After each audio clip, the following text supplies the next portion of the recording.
Welcome to my YouTube channel mathematics real guru. आज हम कर रहे हैं क्लास 10th में एक्सरसाइज 7.1। टॉपिक है आपका निर्देशांक ज्यामिति, जिसका क्वेश्चन नंबर 2 है बिंदुओं 0 0 ये आपका मूल बिंदु है और 36 और 15 ये आपका कोई दूसरा बिंदु है जिसका x और y निर्देशांक आपको दिए हुए हैं के बीच की दूरी ज्ञात करनी है।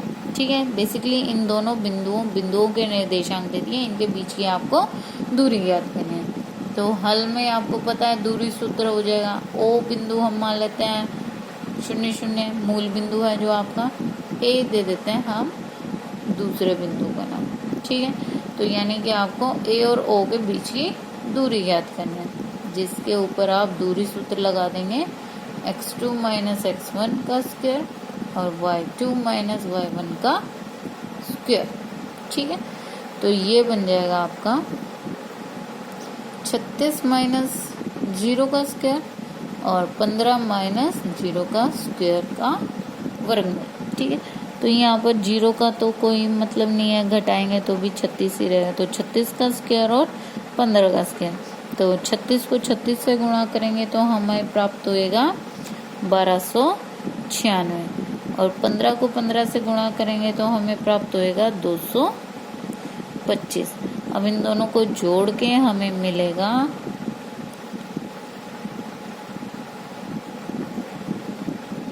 1521।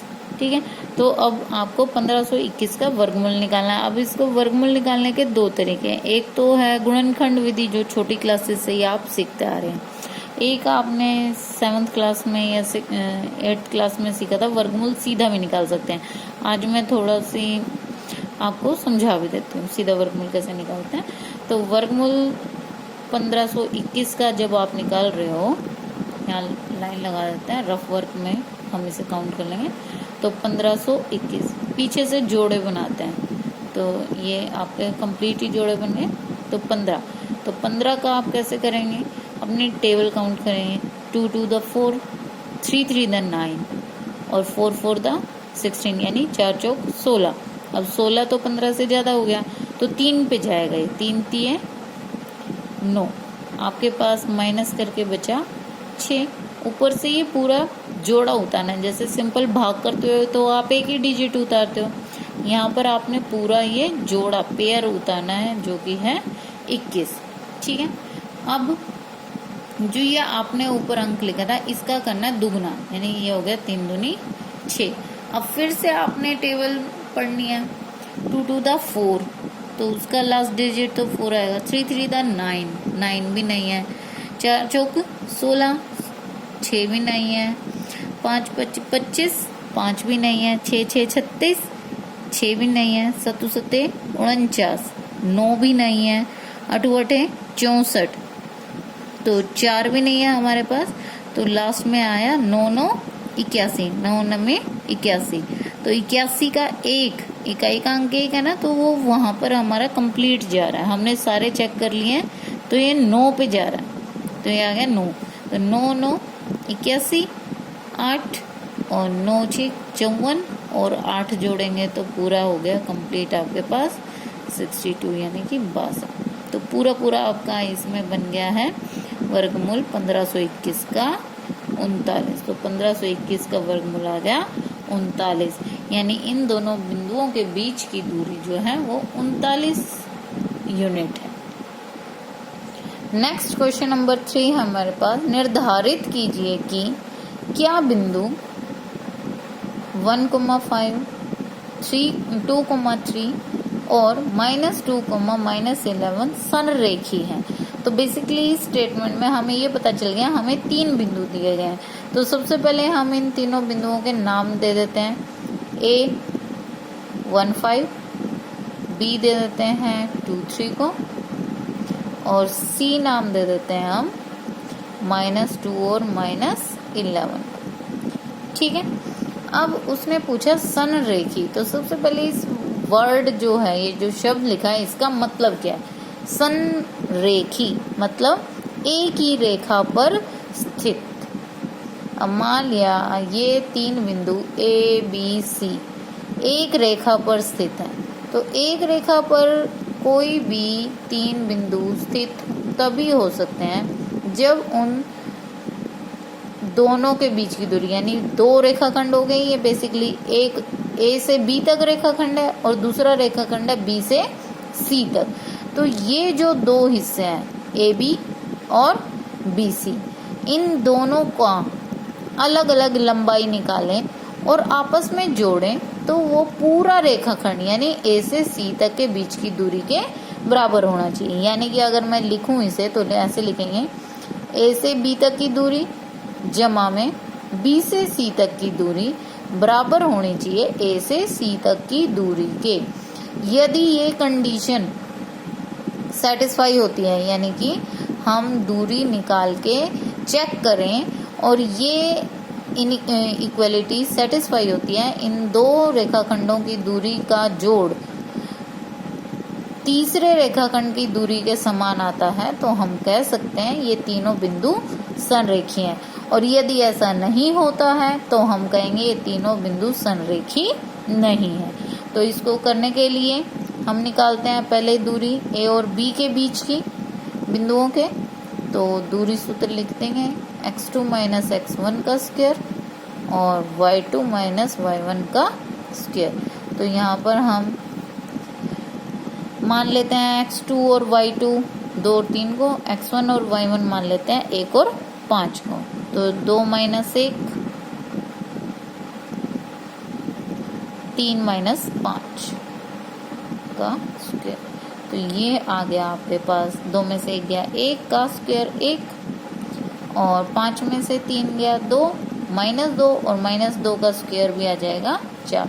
तो ये आपके पास आ गया वर्गमूल 4 और 1 5। यानी पहले रेखाखंड के बीच की जो लंबाई है वो है वर्गमूल 5।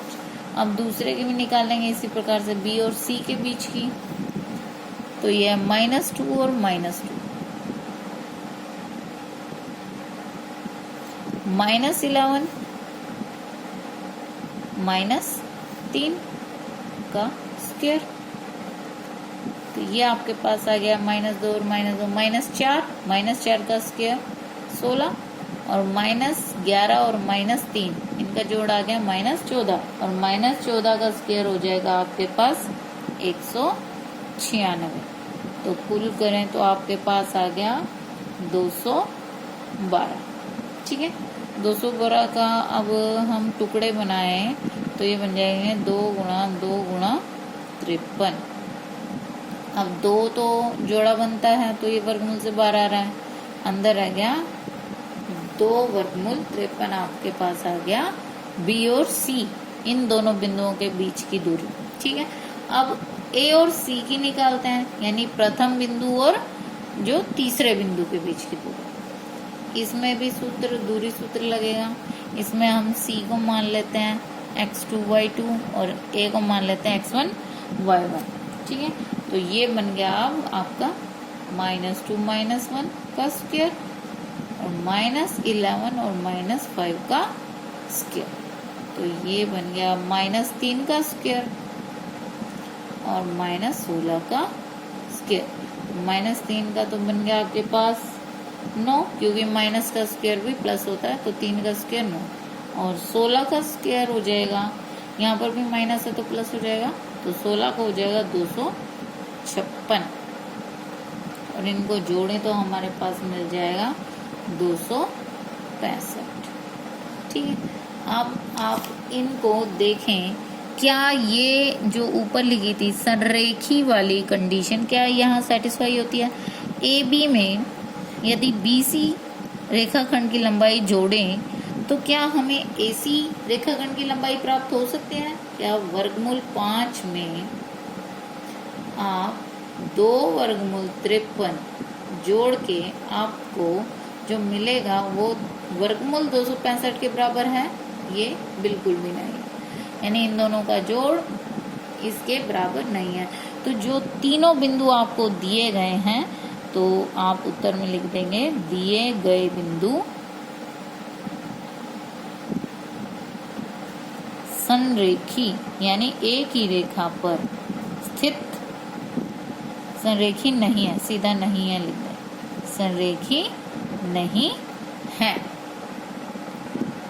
नेक्स्ट क्वेश्चन 4 है हमारे पास, जांच कीजिए कि क्या बिंदु 5, -2, 6, 4 और 7, -2 एक समद्विबाहु त्रिभुज के शीर्ष हैं। तो यानी कि आपको किसी त्रिभुज के 3 शीर्ष दे दिए, जैसे ये A, B, C कोई त्रिभुज है तो ये इनके शीर्ष बिंदु दे दिए, ठीक है। और आपको ये चेक करना है कि इन बिंदुओं को मिलाने पर जो ये त्रिभुज प्राप्त हो रही है यह एक समद्विबाहु त्रिभुज है। तो समद्विबाहु त्रिभुज का तात्पर्य होता है ऐसी त्रिभुज जिसमें कोई भी 2 भुजाएं समान लंबाई की हैं। तो यानी कि हमें यहाँ पर इन तीनों भुजाओं की लंबाई ज्ञात करनी है, जिससे फिर हम ये देख सकते हैं कि ये 2 लंबाई कोई भी 2 लंबाई बराबर है तो ABC एक समद्विबाहु त्रिभुज है, ठीक है। तो इसका हल करने के लिए हमें इन तीनों बिंदुओं का यूज करते हुए तीनों भुजाओं की लंबाई ज्ञात करनी है। तो सबसे पहले हम AB की लंबाई ज्ञात करते हैं, तो दूरी सूत्र के द्वारा ही हम लंबाई ज्ञात कर सकते हैं।